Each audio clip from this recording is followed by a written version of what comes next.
Friends, मैं चंदा श्रीवास्तव। आज की कहानी ईश्वर बड़ा है। बहुत समय पहले की बात है। किसी नगर में एक भिखारी रहता था। सुबह होते ही वह अपना चोंगा और कमंडल तैयार करता तथा भिक्षा मांगने के लिए निकल पड़ता। वह हर दरवाजे पर जाकर एक ही आवाज़ लगाता, देने वाला है श्री भगवान, हम सब है उसकी संतान। भिखारी का नाम था कृपाल। उसे जो कुछ भी मिल जाता वह उसी से संतुष्ट हो जाता। उसका एक मित्र जगन्नाथ भी भीख मांगता था।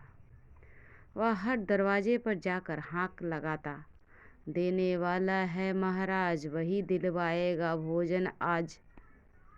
कृपाल और जगन्नाथ भीख मांगने के लिए राजा के महल में भी जाते हैं। राजा प्राय ही दोनों की आवाज़ सुनता था। वह दोनों को ही भीख देता था, किंतु वह आजमाना चाहता था कि दोनों में से किसकी बात सच है। इंसान को सब कुछ देना भगवान के हाथ में है या महाराज के हाथ में है। एक दिन महाराज ने एक उपाय निकाला। उन्होंने एक बड़ा सा पपीता लिया। उसका एक टुकड़ा काट कर उसके भीतर सोने के सिक्के भर दिए। टुकड़े को ज्यों का त्यों जोड़ दिया। तभी कृपाल भीख मांगने आ पहुंचा। राजा ने उसे दाल चावल दिलवाकर विदा किया। जगन्नाथ खंजरी बजाता हुआ आया और हाँक लगाई, देने वाला है महाराज, वही दिलवाएगा भोजन आज।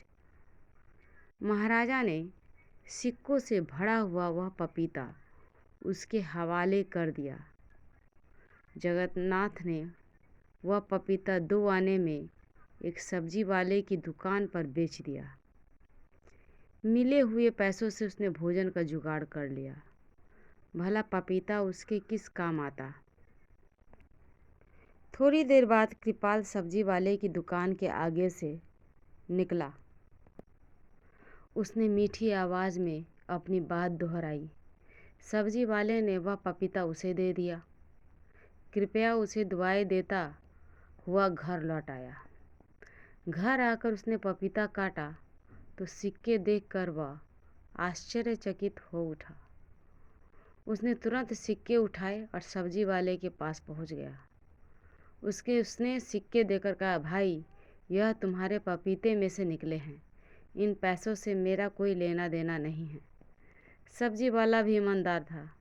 वह बोला, यह पपीता तो मुझे जगन्नाथ बेच के गया, तब तो यह सिक्के भी उसी के हैं। जगन्नाथ ने सिक्का देखा तो कहा, ये तो महाराज के हैं। वह पपीता मुझे भीख में वहीं से मिला था। महाराज तीनों व्यक्तियों और सिक्कों को देखकर हैरान हो गए। सारी कहानी सुनकर उन्हें विश्वास हो गया कि इंसान को ईश्वर पर ही विश्वास करना चाहिए, वही सबको देने वाला है। राजा ने तीनों को तथा योग्य उपहार देकर विदा किया। हाँ, उस दिन से कृपाल के साथ जगन्नाथ भी कहने लगा, देने वाला श्री भगवान, हम सब है उसकी संतान। नमस्कार। कहानी आपको अच्छी लगे हो तो कृपया चैनल को लाइक, सब्सक्राइब और शेयर अवश्य करें। मैं फिर मिलूँगी एक नई कहानी के साथ। तब तक के लिए धन्यवाद।